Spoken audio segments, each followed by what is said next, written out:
वो शराब मंत्री जिसने इस दिल्ली को बिल्कुल शराब की पहचान दे दी, और जो कभी दिल्ली पहचान शीला जी से होती थी कि वो स्कूल कांग्रेस के समय अनिल चौधरी ने खुलवाए। शीला जी और तत्कालीन सांसद संदीप जी, इन सब के प्रयासों से हमने यहाँ काम किया, खूब काम किया जी, इतना काम किया कि आज एक राशन कार्ड में भी नाम नहीं जुड़ा पाए अरविंद केजरीवाल। लेकिन आम आदमी पार्टी के नेताओं का कहना है हमारा फाइट तो कांग्रेस से है ही नहीं, कांग्रेस जमीन पे है ही नहीं, हमारा डायरेक्ट फाइट बीजेपी से है। शराब मंत्री सिसोदिया यहाँ से छोड़ के भाग गए तो उसे क्या बोलेंगे आप? चुनाव हार गई पार्टी। जनता आपसे पूछेगी ना कि 6 महीने पहले आम आदमी पार्टी अपराधी नहीं थी। पर आप मुझे बताइए, इंडिया गठबंधन में क्या कि अकेले आम आदमी पार्टी है? क्या बाकी प्रदेशों में कांग्रेस उन लोगों से चुनाव नहीं लड़ती है जो स्टेट में पॉलिटिक्स करते हैं? आपको समझना होगा कि वो गठबंधन किसके खिलाफ है। दिल्ली में सियासी सरगर्मियां लगातार बढ़ती जा रही है। जैसे जैसे चुनाव की तारीख नजदीक सामने आ रही है, वैसे ही राजनीतिक पार्टी के नेताओं के बीच जुबानी हमले भी तेज होते जा रहे हैं। ऐसे में सवाल ये उठता है कि इस बार भारतीय जनता पार्टी या फिर कांग्रेस पार्टी सत्ता वापसी करेगी या आम आदमी पार्टी हैट्रिक लगाएगी। इस समय हमारे साथ पटपड़गंज से कांग्रेस के प्रत्याशी अनिल कुमार चौधरी मौजूद है, जिनसे हम जानेंगे कि पटपड़गंज में इस समय सियासी माहौल क्या है। सर, मेरा पहला सवाल आपसे ये कि आप यहाँ की पूर्व विधायक। नमस्कार, स्वागत है सर आप। जी धन्यवाद। सर, मेरा पहला सवाल आपसे ये है कि पटपड़गंज में आप एक बार विधायक भी रह चुके हैं, लगातार आप जनसभाएं कर रहे हैं, रैलियां कर रहे हैं, लोगों से मुलाकात कर रहे हैं, कैसा रिस्पांस मिल रहा है आपको? देखिए, बिल्कुल मैं 2 बार पार्षद भी रहा, 2002 से मैं आज तक यहाँ पटपड़गंज में ही हूँ। तो सबसे बड़ी चर्चा तो ये है कि 10 साल एक आदमी यहाँ से जीत के गया और पटपड़गंज को कभी अपना बेटा कहता था, और आज वो इस क्षेत्र को छोड़ के चला गया। आप मेरी बात का इशारा तो समझ ही रहे होंगे। वो शराब मंत्री जिसने इस दिल्ली को बिल्कुल शराब की पहचान दे दी, और जो कभी दिल्ली पहचान शीला जी से होती थी, फ्लाईओवर सिटी के नाम से जानी जाती थी, ग्रीनरी के नाम से जानी जाती थी, आपसे सद्भाव भाईचारे के नाम से जानी जाती थी, गरीबों की योजनाओं के नाम से जानी जाती थी, लाडली जैसी स्कीम्स के माध्यम से जानी जाती थी। आज ये दिल्ली नशे की राजधानी, प्रदूषित दिल्ली, AQI, ग्रैब 1, 2, 3, 4, ये चर्चाएं हैं पेपरों में। आखिर ये गंदे पानी केवल पटपड़गंज पूरी दिल्ली का विषय है, तो यहाँ भी कोई अछूती चीज नहीं है। सीवर उबल रहे हैं, गंदगी के अंबार हैं, केवल बातें बनती रही। और 10 साल बाद ये शराब मंत्री जब जेल से छुट के बाहर आते हैं तो सर्वे कराते हैं। सर्वे में पूरी तरह से उनको मायूसी हाथ होती है, कोशिश करते हैं सुधारने की। मेरे राशन कार्ड क्यों नहीं बने, मेरी पेंशन का अधिकार क्यों नहीं मिला, और मेरा दूसरा ये जो जहां झुकी वही मकान था गरीबों का, उसके सपनों का क्या हुआ? बने बनाए मकान आप अलॉट नहीं कर पाए जो कांग्रेस ने बनाए। राजीव रत्न आवासीय योजना जैसी एक ग्रेट महान योजना थी जो गरीबों को घर देने की बात थी, वो नहीं दे पाए। क्योंकि क्या राजीव जी के नाम से योजना थी इसलिए नहीं दे पाए? सच्चाई है इनके पास कोई विजन नहीं है, सिर्फ एक शॉर्ट टर्म के लिए लॉलीपॉप होती हैं, और उसका नतीजा ये रहा कि 10 साल में धीरे धीरे ये दिल्ली बर्बाद तबाह हो चुकी। वैसे ही पटपड़गंज में है। तो 10 साल बाद मैं गर्व के साथ कहता हूँ कि जनता का मुझे प्रेम मिल रहा है। शीला जी के साथ मैंने काम किया और दिल्ली के साथ पटपड़गंज के जो अधिकार थे उनको मैं लेकर के आया, और उसी आधार पर कहना चाहता हूँ कि कांग्रेस जीत रही है। चाहे वो अनऑथराइज कॉलोनी के अंदर सीवर हो, सड़क हो, पास कराना हो, बिजली के खंभे हो। और मेरे भाषणों में नहीं है कि मैंने स्कूल खोले, आप जाइए मौके पे आपको पत्थर नजर आएंगे, मंडावली में नजर आएगा, वेस्ट विनोदनगर में आएगा, सेंट्रल स्कूल खिचड़ीपुर में नजर आएगा कि वो स्कूल कांग्रेस के समय अनिल चौधरी ने खुलवाए। शीला जी और तत्कालीन सांसद संदीप जी, इन सब के प्रयासों से हमने यहाँ काम किया, खूब काम किया जी, इतना काम किया कि आज एक राशन कार्ड में भी नाम नहीं जुड़ा पाए अरविंद केजरीवाल। और ये जो डिप्टी CM यहाँ से थे, 28 डिपार्टमेंट एक साथ थे, 28 डिपार्टमेंट, फिर भी लोगों के काम नहीं हो पाए। जबकि लोगों को उम्मीद होती है इतना पावरफुल यदि मंत्री है तो हमें कुछ अलग से सुविधाएं मिलेंगी।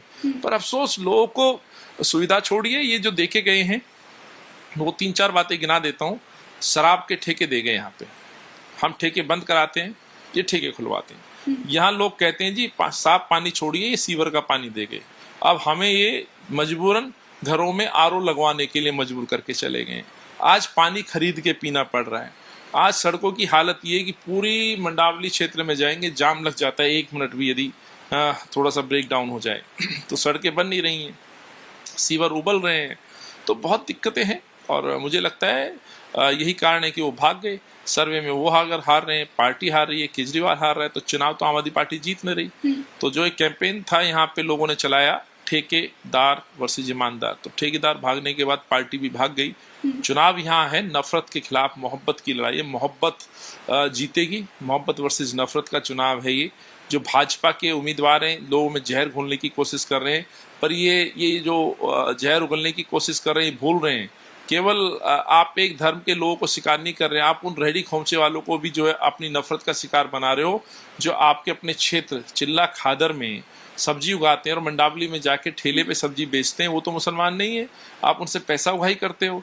आप विनोद नगर में जितनी बिल्डिंगें बन रही हो, निगम पार्षद रहते हो, उनके ऊपर लेंटर पे हथौड़ा चलवाते हो और पैसा आजकल लेंटर के नाम से नहीं मांग रहे हैं, पर स्क्वायर फीट के नाम से रिश्वत मांग रहे हो, पैसे नहीं देते, घर तुड़वाते हो। देखिए, मैं आपके दर्शकों को, श्रोताओं को हाथ जोड़ के कहना चाहता हूँ, कांग्रेस किसी के मकान नहीं तोड़वाती, किसान किसी के रोजगार को नहीं छीनती, कांग्रेस किसी गरीब के ठेले को नहीं पलटती। ये वही लोग कर सकते हैं जो आज़ादी से पहले भी सरमाएदारों के साथ थे, आज़ादी के बाद भी सरमाएदारों के साथ हैं।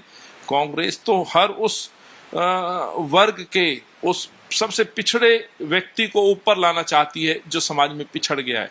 इसलिए बाबा साहब का संविधान और संविधान को तोड़ने की साजिश जो कर रहे हैं, उसको बचाने का काम मेरे नेता और देश के नेता राहुल गांधी कर रहे हैं। विपक्ष के रूप में आज एक मजबूत नेता इस मुल्क में है जो इस सरकार को गलत होने से रोक रहा है, उनके मंसूबों को पूरा होने से रोक रहा है। तो आज संविधान की बात करिए। कांग्रेस के द्वारा जो सपना था बाबा साहब के सपनों के तहत, अधिकारों के तहत गरीबों को ऊपर लाना, उनकी हक की लड़ाई लड़ रहे हैं आज। इसीलिए उनकी जो बातें हैं जाति जनगणना का विषय यही कि जो पिछड़ गया है, लेकिन किस तरह से ट्विस्ट करके लोगों में जहर घोलने की कोशिश कर रहे हैं ये नहीं समझेंगे। लेकिन वो समझता है कि जिस जाति के अंदर वो सबसे पिछड़ा व्यक्ति है, उसके लिए भी राहुल गांधी सोच रहे हैं। यहाँ पर सर जिक्र किया कि आम आदमी पार्टी के जितने भी टॉप लीडरशिप हैं, अरविंद केजरीवाल हो या फिर आतिशी हो, आम आदमी पार्टी ही चुनाव हार रही है।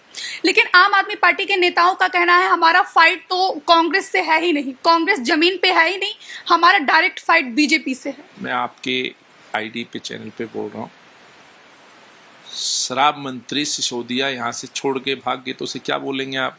चुनाव हार गई पार्टी, तो जीत ही नहीं रही।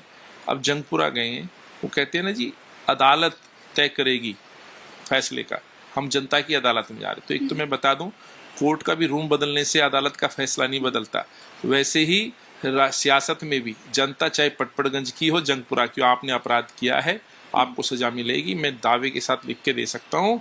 इसके लिखने में तो बहुत ज्यादा फ्रेम होता है, मैं लिख के दे सकता हूँ कि ये चुनाव वहां से भी हारेंगे। आप बाबरपुर की मैं गारंटी दे सकता हूँ, इनके प्रदेश अध्यक्ष जो है वो चुनाव हार रहे हैं, आतिशी चुनाव हार रही, तो फिर जीत कौन रहा है? जीत कौन रहा है मुझे बताइए। और जीत, तो आप बड़ी भविष्यवाणी कर रहे हैं।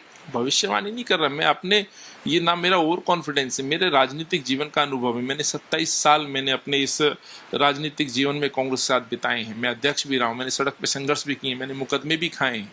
वो मुकदमे मुझ पे कोई शराब माफिया का साथ देने का नहीं है, वो मुकदमे मेरे लोगों के लिए संघर्ष करने के लिए सड़कों पे और शराब माफिया को पकड़ने के लिए। धारा 188 के मुकदमे हैं जो दिखलाते हैं धरने प्रदर्शन, उसके लिए अनिल चौधरी सड़कों पे रहा है। सो मैं उसके आधार पे कह रहा हूँ कि ये मैंने दायित्व निभाया। और ये लोग जो बेईमान लोग हैं, आज दिल्ली समझ गई है, जन लोकपाल इनको नहीं दिया, महिला सुरक्षा इनको नहीं मिली, तो आप बताइए नहीं भरोसा कैसे करें? आपके लिए आसिया ने बना लिए, शीश महल बना लिए और गरीब के मकान अलॉट नहीं कर पाए। आज न्यू लक्ष्मी मार्केट से लेकर के 10 स्लम टूटे हैं दिल्ली के अंदर। क्या जवाब देंगे केजरीवाल? क्या जवाब देगी बीजेपी? दोनों लोग जिस तरह से खेल खेल रहे हैं, ये बिल्कुल पूरी तरह से दिल्ली को गुमराह करने की कोशिश थी। 10 साल ये कामयाब हो गए, लेकिन अब कामयाब नहीं होंगे। सर, यहाँ पर आप कह रहे हैं कि आम आदमी पार्टी अपराधी है। आपको 6 महीने पहले जब आप लोग साथ में चुनाव लड़ रहे थे, लोकसभा चुनाव का, जनता आपसे पूछेगी ना कि 6 महीने पहले आम आदमी पार्टी अपराधी नहीं थी? आप बहुत सारे लोग आप जैसे पूछ रहे हैं, पर आप मुझे बताइए, इंडिया गठबंधन में क्या अकेले आम आदमी पार्टी है? क्या बाकी प्रदेशों में कांग्रेस उन लोगों से चुनाव नहीं लड़ती है जो स्टेट में पॉलिटिक्स करते हैं? आपको समझना होगा कि वो गठबंधन किसके खिलाफ था। वो गठबंधन इस देश की जो आत्मा है, ये देश जिस नींव के ऊपर टिका हुआ है, जो संविधान है, उस संविधान को खत्म करने के लिए था। जब संविधान ही नहीं रहेगा तो पार्टियां क्या करेंगी?